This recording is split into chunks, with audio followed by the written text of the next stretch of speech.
right, everybody, welcome back to the Move podcast. I'm joined today, over there in Jackson Hole, Mari Holden. You look, hey. Mari. That is when you got on, I was like, damn, this is a cool place, man. I could just tell that's a fine place you're at.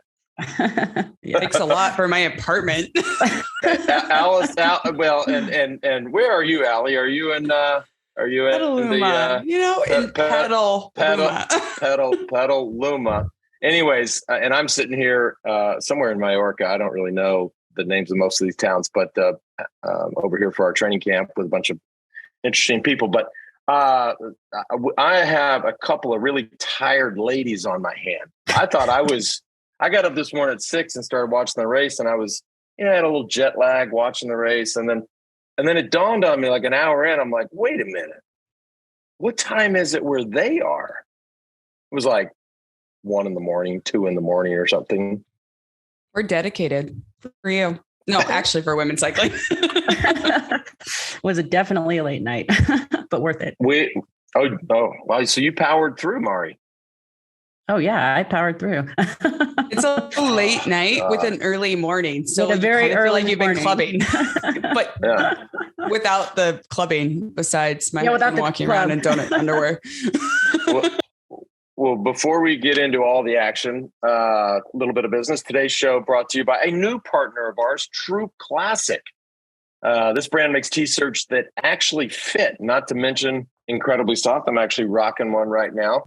Lars, our man on the ground there, who deals with all this stuff, was really encouraging me to, talk about the gun show. So, I got a little True Classic t-shirt gun show going on. Yeah, you look, Allie, you look good. You look good, even though you're on mute. You look like you got a gun show. You all both got gun shows. Check this out. They've already helped over 2 million men get their fit on at an affordable price. Our listeners get access to the absolute best deal they offer for a limited time only. Get 25% off with the code THEMOVE at trueclassic.com.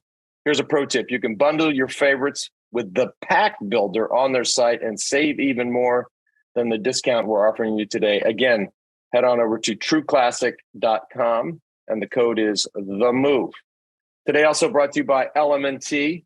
Been fun to be here in Majorca, and I have so many people that come up to me and talk about Element just because we talk about it so much on the show, and it's hilarious because they're like, dude, you really do sweat a lot. Like, it's not as hot this year as it was last year at this thing, but I am sweating my face off, like projectile sweating. But all these folks have gotten on the Element bandwagon, so cool to see it catch on. 1,000 milligrams of sodium, 200 milligrams of potassium, 60 milligrams of magnesium, no sugar, no gluten, no artificial BS. Special offer for our listeners. You're going to get the free sample pack if you head on over to drinklmnt.com/themove. With the sample pack, you can try out the different flavors, dial in the ones you like the most or the least or whatever, and go from there. Again, that's drinklmnt.com/themove. All right, ladies. Unmute, please. We got some talking to do because I got to tell you, we do have a lot of talking because Mari and I are not in Majorca. I know. I just throwing that out there real quick. You're gonna start the show with a burn notice. Oh no, it's okay. XO. No, we got it. I agree. We should. And just so y'all know, we do get a lot of comments about these shows. It is never ending. And you gals probably hear this as well. Never ending. How many people just are digging this coverage and this vibe? And so, hey, let's keep it rocking. And then also congratulations. We both got married within like the same month. So, that's awesome. So let's do that real quick. I pretty much, do what you do. Yeah, I know. That's great. So Blaze misses you because I know you like Blaze more than me. So it's fine. Wow. I feel a little safer around him. So anyways, listen, today, and I also want to, it's been interesting watching the World Championships, and we are going to talk about the women's time trial, the junior races, all the races, and I also caught the men's time trial right when I got to Europe, and I think I said on a previous show that I'm a fan of having the World Championships all around the world, right? And I said that on the record, and I want to, and I'll talk about this again tomorrow. But I was surprised. I think, okay, can't always have them in Western Europe, can't always have them in the places they traditionally are. But I was surprised as I watched the men's race, and I will also give credit. I mean, today there were a lot more spectators, even despite the weather. When I watched the men's TT, I was like these guys are going by as hard as they can go, and there are people out there like watering their lawns. Like, what's going on in my front yard here? So I was, and of course the time differences and challenges which you all experienced this morning, but. Today's race, straight up, as we spoke about a lot on the tour, just didn't disappoint. If anybody predicted that, they are a true Houdini. Like, there's no way. Like, I thought it was, and I sat there and watched it with Johan. He was screaming at the top. He must be a big Van Vleuten fan. I never saw that coming. This was, which I think is the beauty of women's cycling, is there's more surprises, even though Van Vleuten's not a surprise. Nobody saw that coming. Great. And Van Vleuten's not a. Oh. Go ahead, Allie. No, go ahead. No, I was just going to say, I mean, obviously going in, she was a favorite before her issues, but then, to watch her keep fighting back. And I think that was one of the things to me that, when she was at the tour and was fighting back from her stomach issues, et cetera, you could kind of understand that, okay, you conserve one day, you keep keeping yourself in there to fight for another day. But in a 1-day race, to watch somebody go through, have those kinds of issues at the start, get dropped almost every single climb, not be able to excel in the areas where she would normally be excelling. And then to keep herself in it and keep fighting, that's like a true champion. And I mean, just on every single level. And then to take the only opportunities, insane. I was screaming too. Did you measure her socks? Is anyone else measuring her socks? They looked really tall to me. Oh, I knew somebody would bring it up. The UCI does have. I don't know if there's a workaround there with weather and different conditions, but I think outside of the socks, which I did notice, the thing that I would also add to what you said, Mari, is because you guys know a lot more about this side of the game than I do.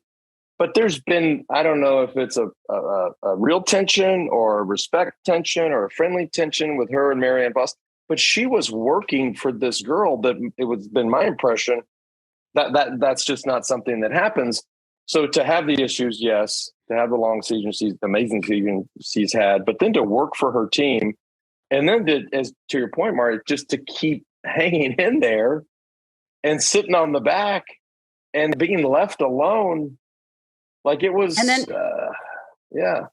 But every opportunity she got to get back to help Marianne, she was right there. So it was like she was using everything she had to fight back on and then work for her teammate, which was awesome. I mean, it just takes the level of respect to a different level. I was so impressed because, as we had said, she's hurt, she's, in pain, but then she's putting it on the line for her country and her teammate. That's awesome. I mean, just incredible to watch. No, I would agree with that. So we've discussed this last year, Lance and Mari, but, just regarding Dutch's, or I guess it was Olympics, but is there a plan? And also today or yesterday, I don't even know what country I'm in, but is there a plan? And I like Annemiek, to me, and Lance, I can be harsh, but to me, this is her, my favorite win for Annemiek. So I'm thinking there's a verb, are you just Annemiek-ing or Van Vleuting? I don't know which one we do, but she was domestiquing hard. And then you never want Ellen Van Dijk chasing the break. And our break is our favorites, Lance and Mari. Well, at least Lance and I. Mari doesn't have favorites because she's our I have favorites. I just don't talk about them as much. Yeah, no, Lance and I have favorites, but the break is Ashley Moulin, Paso, and we got Cecile. We've got our gals up there, our true climbers. So that will bring me back later to a different question, but I think actually the Dutch got lucky they got lucky, but Annemiek showed up, and like when Marianne was dropped, right? And she kept getting dropped. This climb is short, but it's, there's some pitches, right? So it's short and you do it multiple times. So it's hard. Annemiek is 39 years old. And this to me was like probably one of the happiest finishes I've seen. Like she was like more shocked. She's like, wins the tour. She's like, yeah, I won the tour. I won the Giro. I won the Vuelta. Right. And then she's like, oh my God, did I just win Worlds? Did anyone else see how like excited she was? Like to me, that was like, I cried. And we left on the ride. We left on the ride just after the finish. So I didn't get a chance to read some of the coverage or some of the post-race comments or interviews. But so this is a question for you all. What was the response of the others? I mean, it was no surprise she was just sitting there in last wheel. And of course, despite being by far the best rider in the world, she had a lot of excuses she could give. I have a fractured elbow. I have been working all day. I have had a long season. Leave me alone. I'm just glad to be sitting here in last wheel. Well, I mean, what was the response of the others who just watched her ride up the side and ride away? So what I saw, our biggest loser and / we love her still, is Lepecki, right? So a lot of Lepecki. Right. So she chased back on with the group, actually with Annemiek. So Annemiek was getting dropped on the climbs by her favorite little, and I mean little by like strong, powerful, and we love them, but climbers. And she catches back on, like she's back on with Annemiek. And then as they catch back on, Annemiek just in the saddle, as you saw, went. And a lot of she was definitely crying at the finish. I mean, it was hard because she was the fastest finisher in this group who had the chance to win a world title, and she got second. Yeah. And she just said everybody sat up, including her, because you kind of go wet. Yeah. And Annemiek goes, and that is not Annemiek's strength, right? It's a flat finish in the saddle, fractured elbow, right? And in the saddle, she goes, doesn't look back. And there was a lot of disappointment because this woman, Kopecky, you've seen her, she's fast, and she made all the splits, or, at least chase back on. And then to chase back on and being the fastest finisher to be there and to not be able to win by an Annemiek flat finish. I don't know. It's hard. Well, they should be disappointed. I mean, that you're right. You get one day a year to win this race. The one thing I did forget to add, which I think is important to note, is the weather was bad. So if you are dealing with, a fractured elbow and getting dropped and having to come back, if this is in the rain on a circuit race where there's constant acceleration, braking, acceleration, turns, punchy climbs, it makes it, y'all know what this is like. I mean, it just makes it that much harder, which just makes the result that much more impressive. Yeah, definitely. I mean, that course was super heavy for those girls. I mean, just up and down all day, a ton of climbing, and the distance was long for them too. So, I think that's probably why we saw a more conservative start along with the headwind. But it was just the ending was insane. And I agree. Once those sprinters caught back onto that group at the finish with Arlenis, who we haven't talked about at all, but she's Cuban girl who, had a great shot too. I mean, obviously didn't have it quite at the end, but worked really hard to get him there. And then Kopecky, and they were really looking at each other. And then that moment of hesitation, it was textbook, but you just don't expect to see it at World Championships with such a small group at the finish. And then, with sprinters still there, it was something to behold. It was I almost they were afraid to lose this group that works so hard to chase back on. And then Lance, they're chasing our favorite group. We got Lamborghini, also Lisa Longo Borghini, right? We got our girl Cecile.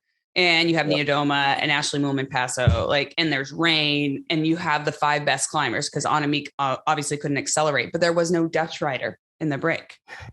Mm. And so but then you have Van Dijk chasing from behind, which is basically have our favorite like teammate. Having a Ducati behind you. I mean, you saw what she did to that breakaway. It was incredible.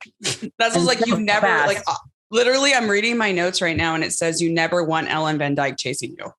Ever. I mean, she closed that gap, 30-second gap, like instantly. It was 13K to go. She's just like, wait, what? Did you guys want me to turn it on? Like what? At what speed? Too hard? Like she's feathering that. Like, she's like basically an F1 driver in a freaking like kit for the Netherlands. So, and then there was a hesitation, right? But you never want Van Dijk chasing down. Like, I'm terrified already. No, I don't want her chasing me down, and I don't even race. And I keep referencing this incredible season she's had. Just to put it in context, the last male rider to win with, it's been so long, I forget what they call it. I think it was called the Triple Crown or the Grand Slam or whatever it was. It was winning the Tour of Italy, winning the Tour de France, and winning the World Championships. Of course, the calendar has changed. The World Championships are later in the season. Anyhow, it's been since 1987 when Stephen Roach won the Giro, the Tour, and the Worlds. Here we have an athlete that won the equivalent of that won the Women's Giro, the Women's Tour, the Women's Tour of Spain, and now the World Championships over the course of a long. I mean, it's absolutely phenomenal. At 39 years old, and she looked at 30, right? Yeah, she's 39 years old, and she it's also so interesting happy that she did it in different ways. I mean, that's kind of what's impressive to me. There's some people who can win in one way, but she's proven she can overcome all kinds of things to still get a win, which is insane. I mean, who would have ever thought from a group like that at the finish that she could have won a world championship with sprinters around? You just can't imagine it. And then same thing with, the Tour coming back from, her stomach issues. I mean, she just keeps ways to win, and it's awesome to watch. I love it. Yeah. And the fact she's 39 doesn't hurt either, because it makes me feel better about being older. So the question, even though I'm a lot older than that. Yeah. I love it. So it was 164.3 kilometers. So my friend Katie Bates, who's also Mari, Kate Bates, but she's a credible, accomplished Olympic athlete. So she said this is the longest race ever. We love her for that. And then Pro Cycling Stats, of course, came in and chimed in that it's 164.7, which is longer. It was Drenthe, which I've done. So this is airing on the longest one-day race that women have done, which is bizarre. I mean, surely we can ride bikes longer than that. So anyway, but obviously you don't necessarily need to, because. Go ahead. Sorry, Mari. Go ahead. No, go ahead, Mari. No, I was just saying that, it is bizarre that it might be one of the longest races, but at the same time, it showed that we can have incredible racing within that 100 miles too, and you look at the size of the field out there, you would have to have more people to support longer racing, in my opinion. Yeah. And you took the words out of my mouth. That's what I was starting to say. If you see, we're talking about Van Dijk, if you see the power and the speed in which she brought that race back after, 155 kilometers. Absolutely. No problem. You want me to wind it up? Well, let's go. Everyone's on board on the Van Dijk train. She was like, oh, it all came to plan. And I'm like, was that the plan, or are you just that good? So Van Dijk gets my boomstick. Not that I have one, because Lance doesn't let me have one. Or Blaze here. No, in fact, I'm happy to FedEx it to you. If I'm on the road and we're doing these shows, Allie, I want you to have I'm not sure the Blaze would like for you to have the boomstick, but I'm happy to FedEx it to you. Or, fuck it, I'll make another one. We'll make a second one. It might take a while to get it from Mallorca, though, Lance. Well, no, I don't have it here, but I'm just saying I want to make sure that it is that Allie has. I want Allie to have whatever Allie wants to have. I want to be in Mallorca, so does Blaze, but it's cool, whatever. So Lance, I have a question for you. So can I do some business first? Yes, do business first. Excel. Business first. Today also brought to you by Athletic Greens. And I'm sorry, Allie, I am in Mallorca, but guess what? Is also the boomstick is not here with me, but my Athletic Greens are with me because I don't leave home without them. They make these handy travel packs so I can take it on the road wherever you go. Take an Athletic Greens every morning. I got to tell you, it's made a difference on my jet lag this trip, which I've noticed for the first time. I started taking Athletic Greens over a year and a half ago. I wanted better gut health, better energy, and I suck at eating all the stuff your mom told you to eat. Fruits and vegetables and all this other thing. 75 high quality vitamins, minerals, whole food source, superfoods, probiotics, and adaptogens help you start your day off just right, all for less than $3 a day. Let's make it easy. Athletic Greens is going to give you a free 1-year supply of immune supporting vitamin D, which, by the way, over half of the United States is deficient in vitamin D, plus 5 free travel packs with your first purchase. All you got to do is head on over to athleticgreens.com/themove. Again, that's athleticgreens.com/themove. Take control of your health. Last one of the day. Also, today's show brought to you by HVMN. Check this out. Speaking of bringing shit on my trips, not only do I have my travel packs, I got the new Ketone IQ shots. When you come into these training camps with guys like George and all these other fancy people here, they ride super hard. I can't get through a trip. It's cool. I know you're not here. I know, but if you were here, I'd have to take like 5 of these. They do have the handy new shot, which you can take before the ride, stick the rest in your pocket. We've heard a lot about the use of ketones and Ketone IQ in the Peloton. It is indeed a fact. But this is a whole revolution. The IQ it tastes better. It's more effective and more cost effective. There goes Anna. Anna's going to go do a little yoga with the riders. As she does. I can't talk about the camp. Allie's mad at me, honey. Love you, Anna. But they're saying that anyways. She can't. They love you. Anyhow, let's make this easy. Head on over to hvmn.com. Use the promo code THEMOVE20. Again, that's hvmn.com. The Move 20 gets you 20% off. Allie, where you were about to put me on the spot, I feel like. Yeah, I have a couple things, and then I do want to dive into the TT and juniors and U23. So we'll just separate that. Correct. But as we finish up with the women's pro road race, so there was a bunch sprint basically. Annemiek goes 1K to go, as she does. But I mean, great bike racing in the saddle. And there was 13 riders. And I wrote down here, what does Lance think of the course for the men? Because I'm not trying to feed you anything, but it's like not as climby course as we thought, looking at how it plays out in the junior men's, U23 men's, women's. Like I've watched all the races, but it wears on you. So what's your like, right. Yeah, like it's hard.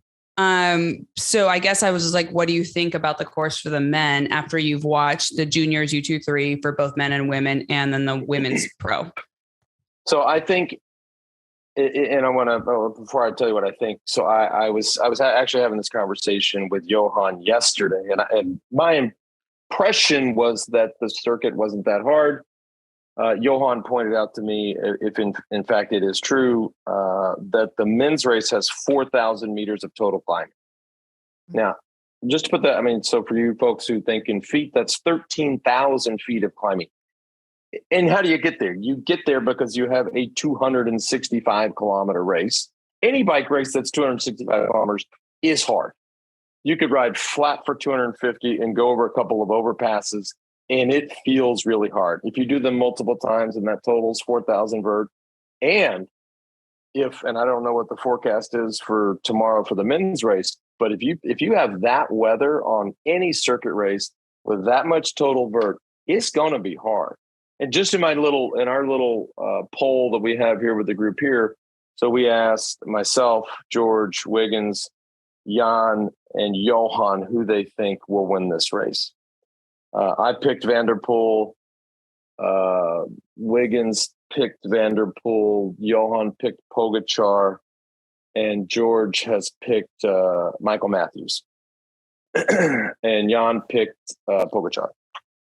So those are names. Michael Matthews, you could argue, has obviously a lot more speed than some of those guys, and has been. It could be a Kopecky though, right? Because Kopecky was second, right? Yeah. She's the fastest. I think that when the day is that long and there is that much climbing, and then if you do layer in wet roads, at the end of the day, it's going to be it's going to be a Van der Poel, a Van Aert, a Pogačar. I don't see a sprinter making it. I think what a lot of people don't consider when they're looking at a course like that, and it doesn't look like there's a ton of climbing, but there is clearly, is that the style is that you can never get in a rhythm. So you can never just kind of get comfortable and ride. It's like you're completely uncomfortable the whole entire time. You're either going up or you're going down, and they may not be long, but they're taxing, and it takes a lot out of you, especially after a long season. So I think the attrition, that's why in the women's race, watching it start, it didn't look like they were going that hard, but really you kept seeing people just coming off. Any kind of little attack would be taking people off. And then you add in the technical sections. I think that you have to stay mentally sharp and be able to keep focusing on how you're going into corners and those pinch points and stuff. So yeah, I think it's going to be an exciting race. And I agree. I don't think it's going to be a sprinter. Yeah. So I think it's a lot of, after I watched it for the women's, juniors, and U23, that can bring us into just like a quick point. This is the first U23 World Championship jersey that's been given to a woman. Heaven forbid, right? But they're racing with the pack. So I think that's an interesting point of discussion, is that we have a U23 race going on in the elite field versus Lance. I know, but you're used to U23 world champion and it's a race. And some people like a Remco can choose to race elite and not U23. But the women, this was our first U23, like first time trial and road race. They'll probably never get a chance to actually wear this jersey because women, like I don't know, Mari, I'm pretty sure we don't really have U23 races ever. So they'll never be able to line up with those rainbow stripes. But we had a hell of a good performance from the time trial and the road race. But they're both racing to win. They're not actually racing U23. They're racing to win the mother effing road race. Place doesn't like it. Well, and the team and the country has to decide that that person can contribute to the overall win, which is also difficult because you only have the certain number of start positions. And if you're going to give up one spot for someone just to ride for a U23 jersey, you're taking away from your opportunity to win the overall. So it's hard. I mean, thank God we finally have a category, but it should be a standalone event. And then you grow the sport that way, in my opinion, because maybe they're saying right now there are not enough women to do it. But the fact is you've never even tried to let it happen. Is this 2022, Lance, by the way, in case you're curious, but this is our first time. And by the way, it should be a standalone event. And I don't know, just sitting here riffing, there is a way, if what I'm hearing y'all say, which I think I'm hearing you, okay, so you're not going to have the chance to wear that jersey in a specific women's U23 race because you might be they're going to be in the pro peloton and race.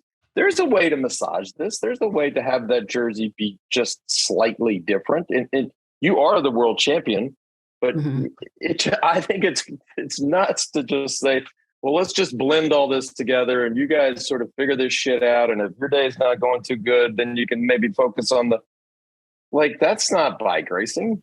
So I heard a rumor that Tour l'Avenir was going to have a women's event. Now, I don't know if that's true or not, but that would be a great start.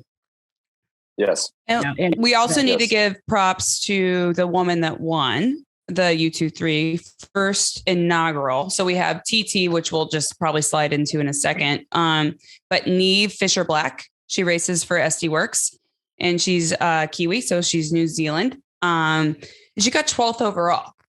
And by the way, she is not trying to win U23. She's trying to win the mother effing bike race, right? Yeah. She's not totally. I'm going to be U23. Look back. And they did their numbers in black versus white, it's really hard to see. But anyway, so Niamh Fisher-Black did win, which is awesome. And that's super cool. And then for the time trial, Victoria Gani, and she's Italian, and she's 4th overall. So these people are not racing for U23. They're just like racing to win, which we do like that, Mari, right? Like we like that in athlete. Well, yeah, They're but I mean, with Fisher Black, However, it worked out. I'm sorry, it worked out great for Fisher Black because she really didn't have very many other teammates that she could be working for or anything like that. If she had been on the Dutch team, she would have been in a different situation. And maybe then you wouldn't have seen a worthy winner able to win, which is kind of what we're talking about, that it makes not much sense of how it works. Yeah. I know I'm stumbling around, but it's early. Yeah. I can't. And I would, you guys should have just said, let's do this later. I mean, no, you're the one that you're busy. We are not there, Lance.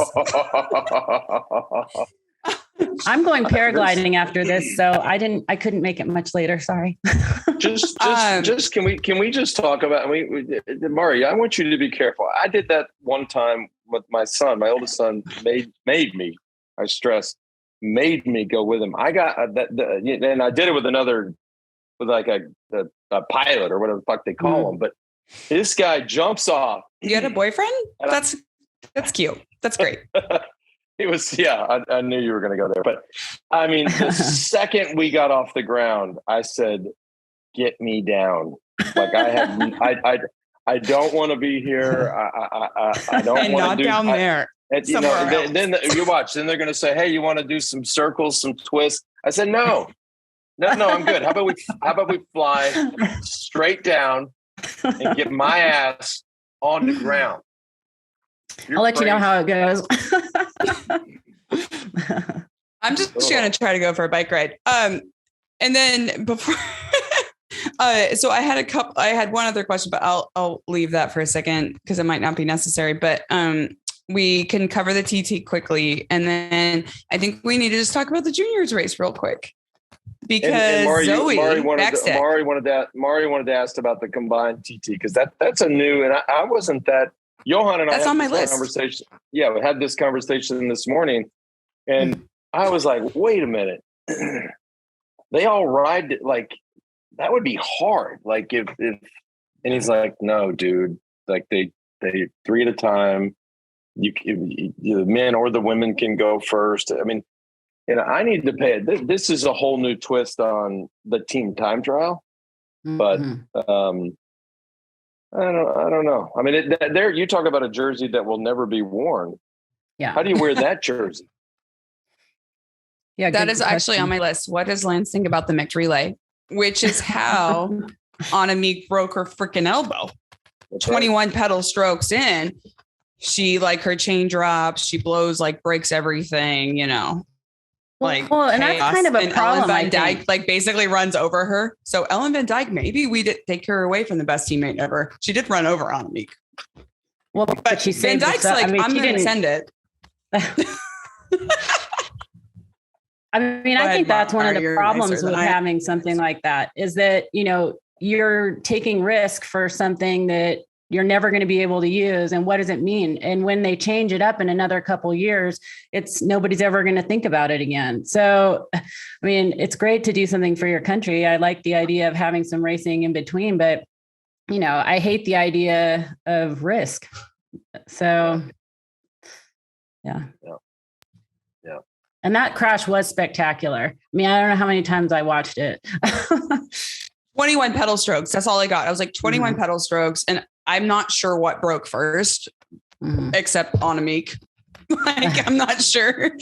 But Ellen Van Dijk, though, I mean, she sent it. She was great. And Annemiek, though, once again, she gets a good boomstick for coming back and looking super happy. And we did miss Audrey Cordo, Audrey had a stroke a couple weeks ago. Did you see that, Mari? I mean, it's nuts. Yeah. And she was not at the World Championships for France. So we wish her the best. But she's healthy now. That's nuts. And then going to the juniors. So I don't know, Lance, this might be your era. This might be old enough for you. I'm not sure. Okay. But Zoe, Allie, you better watch yourself on this. Oh, no. Yeah. Zoe Backstep wins back-to-back junior worlds. Yeah. He was Magnus. Do you know Magnus? Is he old enough for you or is he too young? Yeah. Okay. He's old enough, but he was actually I think this is right. He was a little younger than me, which just confirms I think what you're trying to say. But yeah, she seems, and it's an interesting with a name like that. You know, when I first started seeing her name pop up in the results, I thought that has to be Magnus's daughter. Like you just. I don't know. And I know that he was living in England towards the end of his career. So I was like, that has to be his daughter. Yeah, she's pretty dominant. Well, her older sister is amazing too. So yeah. Eleanor is her older sister. And then also though, Magnus is great. He won Paris-Roubaix in 2004. I don't know if Lance was racing then or not. Yes, I was. And then also, though, his wife, Megan, was a 1998 British champion. So that is why he is in Britain. So his wife is a badass on a bike, also racing the Commonwealth Games and et cetera for Great Britain. And they have 2 daughters and they race. But today, Zoe, I thought was like quite a dominant performance. She did 57K solo at 18 years old on her 18th birthday. So this was her birthday. And she's just like, Lance is like you. Like she just got on the first lap of that circuit and she's like, out, peace. See you in the douches. I'm out. See you in the douches.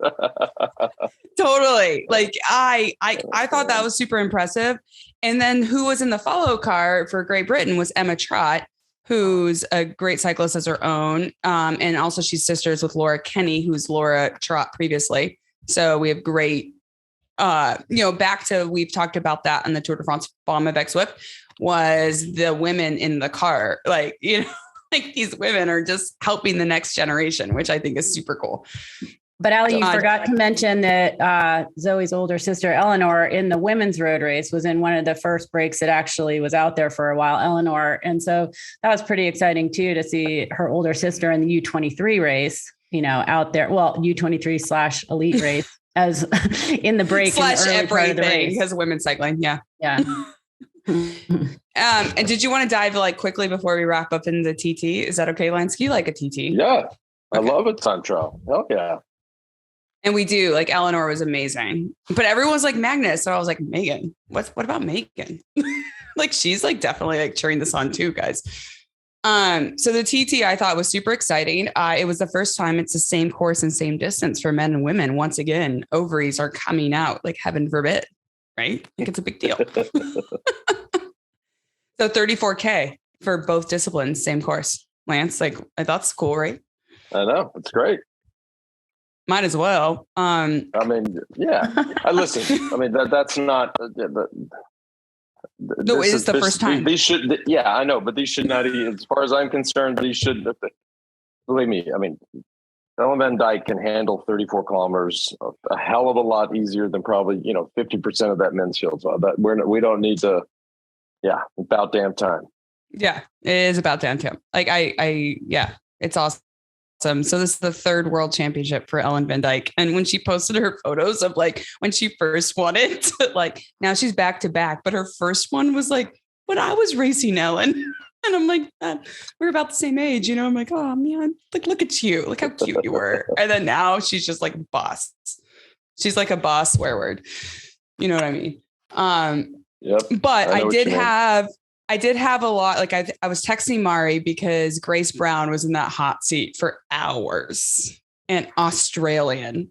And we love Grace Brown. Mari and I were picking her for a long shot win at the tour, when we were with you in Aspen for a bunch. But she's Aussie. She's in Australia, her own home games. She's Commonwealth champion, Australian national champion. And just she's got 2 riders to go. And she's sweet, beat Van Vleuten. So, oh, shoot. And then Van Dijk crosses the line. And I didn't know what my feelings were there, but I'm super proud of her.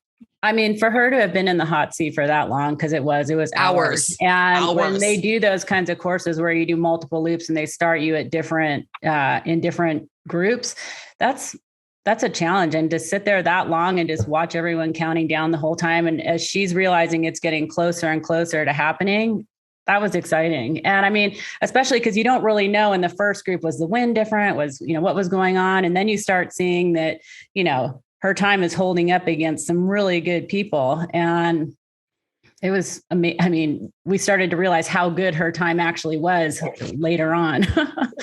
She's going to have a huge career ahead of her. Like, we're all Grace Brown fans. Like, she came from running, she found cycling. But yeah, we're huge fans of her. And then Vittoria Guazzini, I mean, back to the U23. So also Lanza, once again, like the first U23 TT champion, but she was 4th overall. She's not racing for that freaking U23 jersey. She wants the freaking jersey. But at least that's a legit finish. I mean, because it's not like that's you against the clock. It's not another race dictating the finish, because, had it been a U23 standalone race, the tactics would have been totally different. Whereas with, in a time trial, tactics are the same. Well, it's hard to figure out. As Mari, as you know better than anybody, I mean, that's a race against the clock. Like that's what they call the test. And so there is a difference, I think, although I'm still not sure how the jersey thing impacts, et cetera, et cetera. But obviously, and of course, there's although I guess there are some tactics at a time trial, it's not as complicated as what we saw in the women's race today. Right. And then before we have HR and everybody leave, my fan of the day, so somebody should dig this up, is this young woman who has been just like running alongside of the race course in like outfit changes and pink onesies. So this is our fan of the day. And if somebody can get that up for when we do a recap, Colton, HR, anybody, but this really? young, how did I miss this? She has been like pink onesie to like unicorn. Like, she is just rocking it and just cheering on all the races.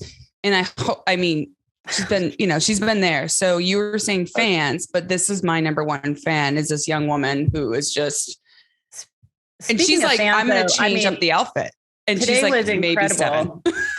The fans on the course were amazing today, especially at the finish, and to be out there in the rain. I mean, just to give a shout out to all the fans, not just the pink woman, but I was really impressed with the crowds that were out there. And I didn't see the pink lady either. I kept hearing about her, and I even watched the whole thing live, and I still don't know it.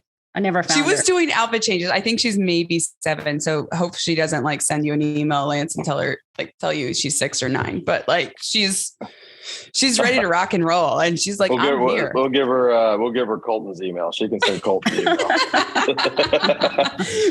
that is my fan of the day, was this little girl, just cheering so hard. The crowds for the women's race in the rain. Because I watched the men's TT when I got here, and I was watching it on Eurosport in German, which was like, oh. Hashtag insert you're in Mallorca. Never mind. Hashtag can't stand listening to Jens Voigt in any language. But the crowds for the women's race in the rain were 10x of the men's TT. So, we say it all the time. This is exciting stuff. It is exciting. Well, thanks for covering. Yep. Thanks for tuning in, everybody. I guess we'll be back tomorrow. Look, see, y'all get to sleep. See, check we this get to out. sleep. Y'all get to sleep tomorrow. I will be. Is there a race going on tomorrow? I'm tired. You know what? I think I'll sleep in too. I'll just let Johan and George do it. I think that's fine. I know where my princess status stands. Mari. All right, here's the Mari. Be safe. Thank you. Allie, I know you're debating going for a bike ride. I think if I were a doctor, I would order a nap immediately. I'm sure I can hold that wheel. I'm so tired. And on behalf of Blaze, who has to live with you for the rest of the day, I also order a nap. We're committed. Yeah, thank you so much, Lance. This is awesome. And Mari, yeah, it's great. Yeah. All right, y'all have a good day. Thanks for tuning in, everybody. Yeah. See you. Bye.